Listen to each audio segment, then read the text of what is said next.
अगर आपको हिंदी में कुछ भी नहीं आता और बोर्ड परीक्षा आप देने चले गए हो तो आपको आखिर कौन सी ट्रिक अप्लाई करनी है, क्या ट्रिक आपको अपनाना है, आज की इस वीडियो में आपको बताने वाला हूं। बिल्कुल आपके बहुत अच्छे नंबर आप लेकर आने वाले हो अपनी बोर्ड परीक्षा में। मान लो आप परीक्षा देने चले गए और आपको परीक्षा में कुछ भी नहीं आ रहा, मतलब एक इतना सा भी नहीं आ रहा है, आपको 5 नंबर 10 नंबर का भी क्वेश्चन नहीं आ रहा है, तो आखिर आप क्या ट्रिक अप्लाई करेंगे जिससे कम से कम आपके 100 में से 75 नंबर तो आ ही जाएंगे। और ये ट्रिक देखिए केवल उन्हीं स्टूडेंट्स के लिए है जिन्होंने अभी तक कुछ भी पढ़ाई नहीं की है। बाकी जो स्टूडेंट्स पढ़ाई कर रहे हैं और वो अगर टॉप बनना चाहते हैं, टॉपर बनना चाहते हैं, 90% 95% लाना चाहते हैं, तो उनको तो पढ़ाई करनी ही करनी है।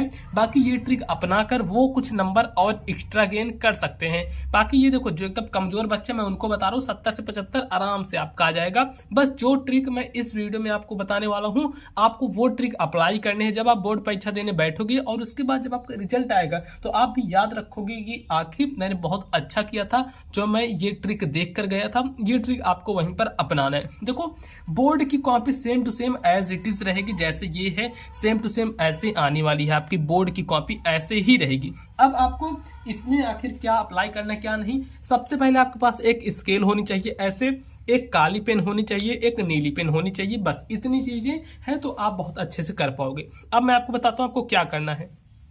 सबसे पहले आपको ये स्केल लेनी है, पटरी लेनी है, और ध्यान से देखते जाओ जो जो मैं बता रहा हूं। इस पर आपको एक लाइन इधर से ऐसे खींच देनी है, यहां से यहां तक। आप चाहे तो ऐसे सिंगल लाइन कर सकते हो, नहीं तो आपका बहुत मन है तो चलो भैया यहाँ पे हम डबल लाइन कर देते हैं ना। चलिए हम यहाँ पे डबल लाइन कर दिए, आप ऐसे कर देना। ये सब देखो एक बहुत अच्छा इंप्रेशन डालेगा। आप कहोगे ये आप क्या बता रहे हैं, इससे देखते जाओ पूरा देखो। ये पेपर लाया हूं ना, पूरा पेपर सॉल्व करके बताऊंगा। आपको कुछ भी अगर नहीं आ रहा है, 1% नहीं आ रहा है, तो आखिर आप क्या करोगे। अब देखो एक पेपर ये है हमारे पास, एक कॉपी ये है, इस पर भी हम क्या करते हैं लाइन कर देते हैं। पूरा पेपर आपके सामने मैं सॉल्व करूंगा और देखना कितना बढ़िया तरीके से होगा। मैं ऐसा मान के चलूंगा कि मुझे कुछ भी नहीं आ रहा है। चलो इसको भी हम लाइन खींच देते हैं, बस आप देखते चलना। अगर आप बीच में भगा भगा के देखोगे तो आप समझ नहीं पाओगे, ये भी ध्यान रखना। चलो भैया इसको हम ऐसे कर दिए। अब देखो आपको क्या करना है, यहां पर कह रहा है हिंदी है। अब हिंदी में देखो यहां से शुरू है हमारा बहुविकल्पी प्रश्न से शुरू होता है बहुविकल्पी प्रश्न। एक चीज मैं आपको बहुविकल्पी में बता देता हूं, आप रामबाण उसको समझ लीजिए। मैं कोई ये आपको नहीं बताऊंगा कि आप ए वाला ऑप्शन टिक लगा लेना, बी वाला ऑप्शन टिक लगा लेना, सी वाला, भाई ये सब कुछ नहीं होगा, ठीक। वो एग्जाम में कुछ भी दे देगा, आप समझ नहीं पाओगे। मेरी यहाँ पर ट्रिक आप याद रखना, आप खुद भी देख लेना, चाहे जिस आप टीचर से पूछ लेना, ये बहुत काम करती है। MCQ मतलब मल्टीपल चॉइस क्वेश्चन, बहुविकल्पी क्वेश्चन का ट्रिक। सिर्फ यही ट्रिक आप अपनाओगे। ऐसा आप सोचो कि चलो हम ए और सी टिक लगा दें, बी और डी टिक लगा दें तो हो जाए, ऐसा कुछ नहीं होने वाला है। सब बकवास चीजें हैं, ठीक है। देखो अब मैं बताता हूं क्या करना है आपको।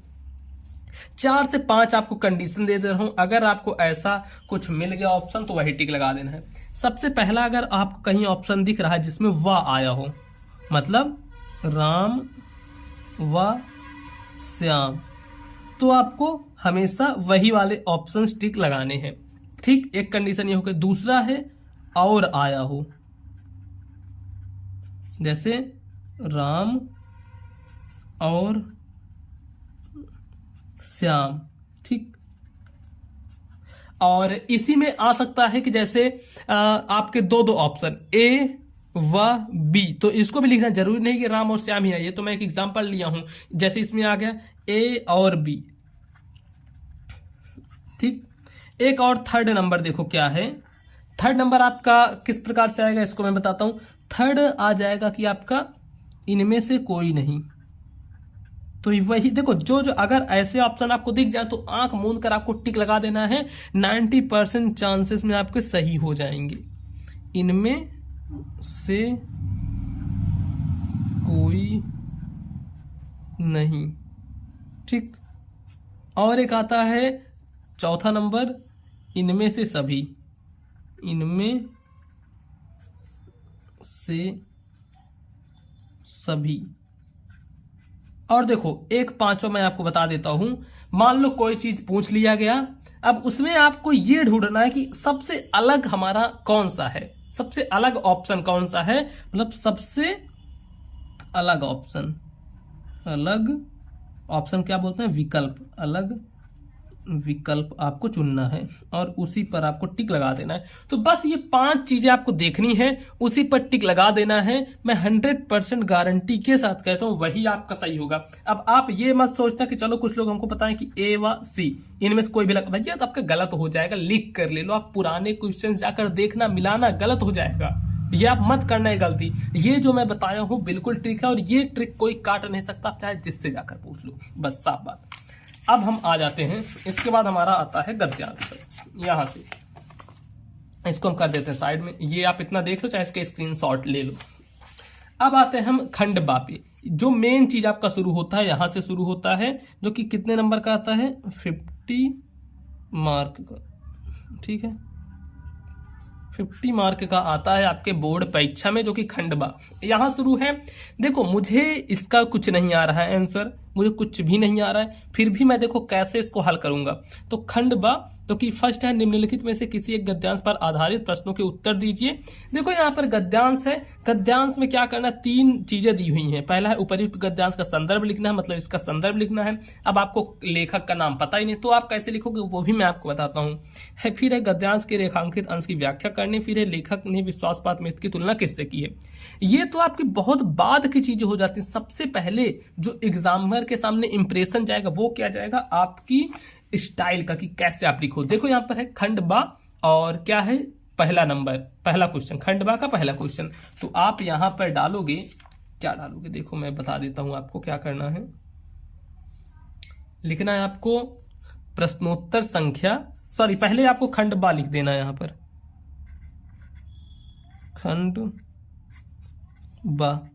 अब ऐसे खंडबा लिखकर छोड़ नहीं देना है, आपको उठाना है अपना हथियार, मतलब स्केल, इससे आपको कर देना है एक अंडरलाइन, खंडबा के नीचे अंडरलाइन। फिर लिखोगे आप प्रश्नोत्तर संख्या 1, प्रश्नोत्तर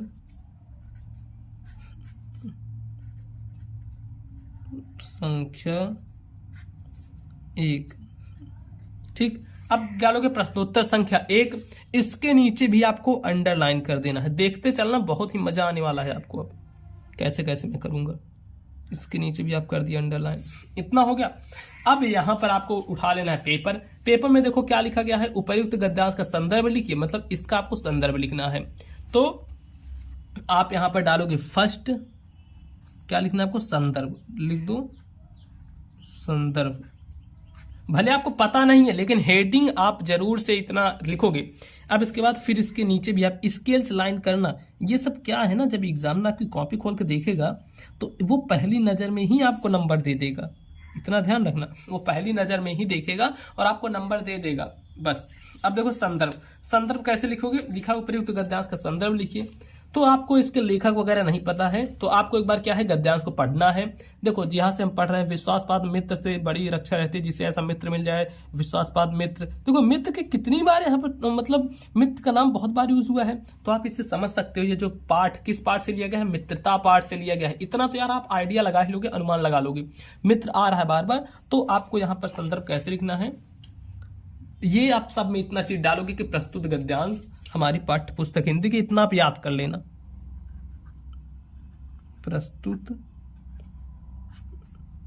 गद्यांश हमारी, प्रस्तुत गद्यांश हमारी पाठ्य पुस्तक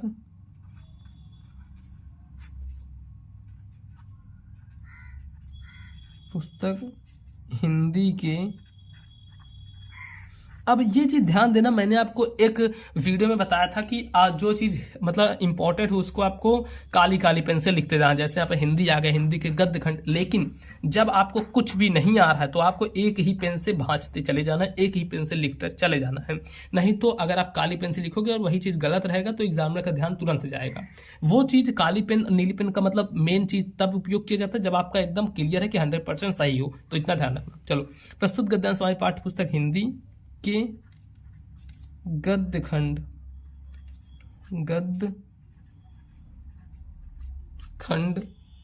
में संकलित, इतना आपको याद कर लेना, ठीक है, बस इतनी लाइन, संकलित किस पाठ से लिया गया है? मित्रता। तो यहाँ पर लिख दोगे मित्रता, बंद कर दोगे, नामक पाठ से लिया गया है। ऐसे लिख देना है, जहां से आपका हो जाएगा संदर्भ।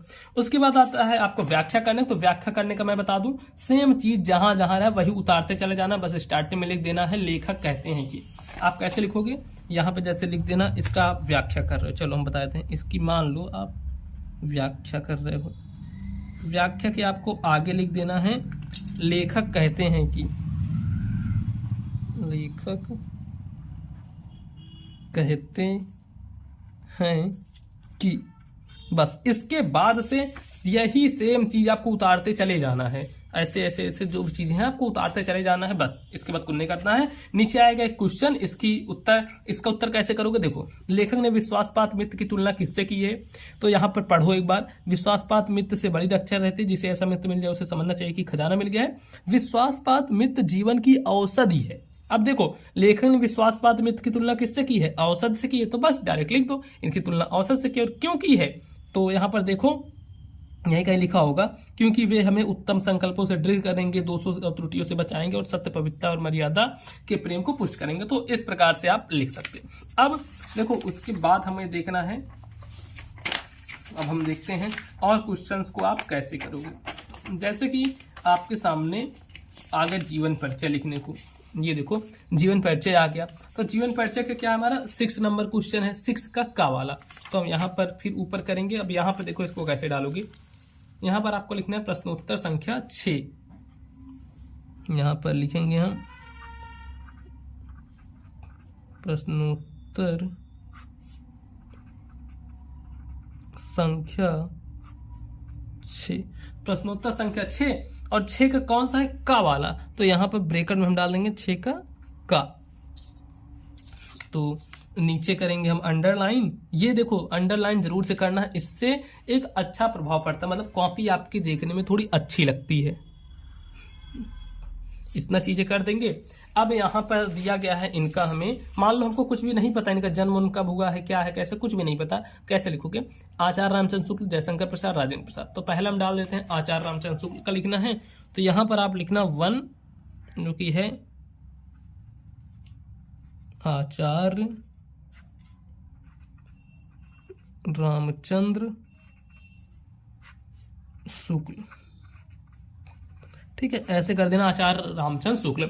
और एक चीज, एक वीडियो में मैंने आपको ये बताया था कि आपको बगल में इधर से ऐसे अंडरलाइन कर देना है, फिर आपको लिखना है नाम, जन्म, ये सब इसमें नहीं लिखना है, क्योंकि आपको ये पता नहीं यार ये कैसे है, क्या है। तो आपको ये चीज बिल्कुल भी नहीं करना है। ठीक, ये तब करना होता है, ऐसी चीजें हाईलाइट तब करना होता है जब आपको वो चीजें याद रहें, जब नहीं याद है तब आपको नहीं करना है। ठीक है, आचार्य रामचंद्र शुक्ल लिखे। अब देखो हम यहाँ पर क्या करेंगे, अब हमें इनका लिखना जीवन परिचय। तो आपको जो भी पता हो, किसी और का जीवन परिचय पता है तो और का लिख दीजिए, सिर्फ नाम की जगह पर इनका नाम आप लिख दीजिए। जब ऐसे लिख सकते हैं कि देखिए अपने मन से, आचार्य रामचंद्र शुक्ल, इतना लिखे। अब आपको ये पता है कि ये हिंदी के हैं तो लिख दो, इनका हिंदी में बहुत बड़ा योगदान रहा है शुक्ल। अब यहाँ पर लिखेंगे जी का हिंदी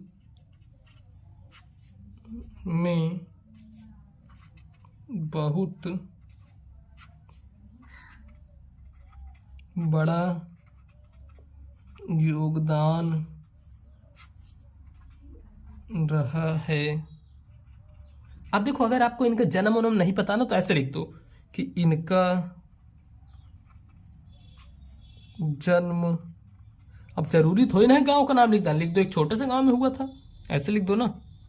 एक मतलब आपको स्टोरी बना बना के लिखनी है, ऐसे छोटे से गांव में हुआ था। बस ऐसे ऐसे बनाते बनाते आपको जो भी आपके मन में आए ऐसे बनाकर लिख देना, 100% गारंटी है आपका सही हो जाएगा। ये देखो 5 नंबर का आता है, 5 में से कम तो आपको 3 नंबर तो दे के ही जाएगा। और एग्जामिनर ने अगर नहीं पढ़ा तो भाई 5 में से 5 भी आपको मिल सकते हैं। लेकिन एक चीज ध्यान रखना, इनकी कुछ रचनाएं आप याद कर लो, ताकि रचनाएं लिख दो जिससे कि अच्छे नंबर आपको मिल सकते हैं। ठीक है, अब देखो क्या चीजें, हम कुछ चीजें और देख लेते हैं। जैसे कि ये हो गया आपका, निम्नलिखित में से किसी संस्कृत पद्यांश का संदर्भ सहित आपको हिंदी में अनुवाद लिखना है। अब ये देखते हैं, आपदो दूरगामी चा साक्षरो चा पंडिता। अब यहां से देखते हैं, ये तो मुझे पता है कि ये पत्र पाठ से लिया गया है, लेकिन ये कैसे लिखोगे, इनका पद्यांश का संदर्भ सहित आपको हिंदी में अनुवाद करना है। तो चलो अब हम देखते हैं, इसका पेज पलटते हैं। हमने पेज पलटा और आ गए हम इस पेज पे। इस पेज पे भी सेम हमको ऐसे करना है, यहाँ पे लानी है स्केल, पटरी उठानी है और यहाँ से खींच देना हमको एक लाइन। जब आप लाइन खींच दोगे तो अब देखो ये कौन सा क्वेश्चन है, क्वेश्चन देखना है, चौथा क्वेश्चन है। चौथा क्वेश्चन को कैसे करना है, आप डालोगे प्रश्नोत्तर संख्या 4। बस सेम टू सेम ऐसे ऐसे करते जाना जैसे मैं आपको बता रहा हूं। प्रश्नोत्तर संख्या 4। अब इसके बाद नीचे कर देना आपको अंडरलाइन।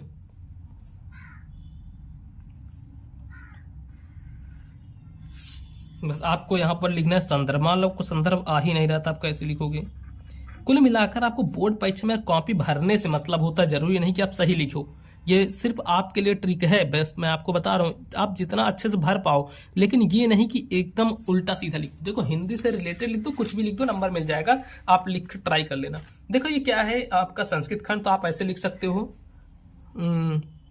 प्रस्तुत संस्कृत खंड, प्रस्तुत संस्कृत खंड हमारी पाठ्य पुस्तक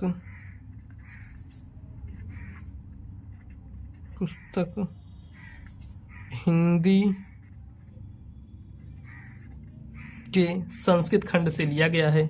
बस पाठ का नाम आपको नहीं लिखना है, ऐसे लिख दो, हिंदी के संस्कृत खंड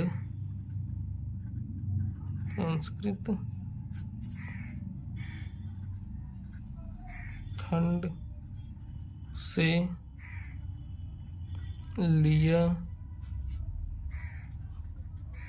गया है। उसके बाद आता है व्याख्या, तो आप लिख दो व्याख्या, और उसके बाद जो भी मन में आपके आ रहा है उससे रिलेटेड वही चीज ऐसे लिखते चले जाओ। ये मैं आपको बता देता हूं कि आप बोर्ड परीक्षा में जितना पेज भरोगे, जितनी कॉपी भरोगे, उसका आपको नंबर मिलता है। और एक चीज की आप ऐसे स्टेप बाय स्टेप लिखना है। जैसे यहाँ पर प्रश्नोत्तर संख्या डाल दिए, जो भी खंड रहे उसको डाल दीजिए, काली पेन से कुछ हेडिंग डाल दीजिए। ऐसे लिखोगे तो बहुत अच्छे नंबर मिलेगा। एक चीज देखो, अगर आपको कोई भी डाउट आ रहा है, कोई भी कुछ आ रहा है, तो आप मुझे इंस्टाग्राम पर भी मैसेज कर सकते हो। देखो आईडी क्या है मैं बता देता हूँ, आप डालना पीयूष मौर्य 1001। ठीक, ये हमारी इंस्टाग्राम आईडी है, तो आप यहाँ पर डायरेक्टली मुझे मैसेज कर सकते हैं। कुछ भी आपका डाउट हो तो आप वहां पर जाकर मुझसे पूछ सकते हैं। ठीक है दोस्तों, अब मिलेंगे हम आपको और किसी नेक्स्ट वीडियो में। तब तक के लिए आप अपना ख्याल रखिएगा, और जितने भी मॉडल पेपर वगैरह, सॉल्यूशंस वगैरह सब प्लेलिस्ट है, आप जाकर देख सकते हो।